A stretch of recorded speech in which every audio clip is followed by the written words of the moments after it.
So right here we have half kilo of our ground pork. We want to be much healthier yung ating Shanghai. Kaya gagamit ako ng squash. Plus, I would love the natural sweetness from the squash. Meron tayo ditong bell pepper. We're gonna use red bell pepper to add a very nice red color. Onion. Of course, garlic. You won't miss the garlic. Spring onions.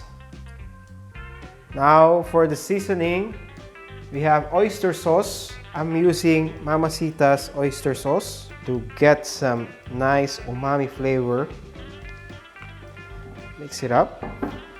Ngayon, lagyan natin ng 2 eggs.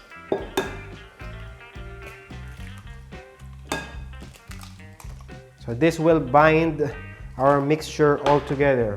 Now, we'll season it with salt and pepper. So look at that, guys. Really nice and vibrant feeling. Assemble na natin yung ating Shanghai. Nag-prepare tayo dito ng egg mixture. This will be our paste. You can also use flour and water para gumawa tayo ng paste. Pero I prefer eggs kasi minsan nasusunog yung flour mixture pag nag-fry tayo. Then, water para from time to time, babasain natin yung ating kamay para hindi mag-stick sa atin yung ating filling. And of course, meron tayo ditong yung ating lumpia wrapper, which you can buy in any supermarket. Stick 1. Yan, lagay lang natin siya dyan. You can use your hands or even kutsara. Let's try not to fill too much yung ating lumpia. And let's close it on the side. Now, yung ating egg mixture.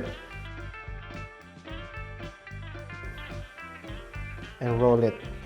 Alright, so let's heat up our oil up to 180 degrees. That means we're gonna fry our Shanghai slowly.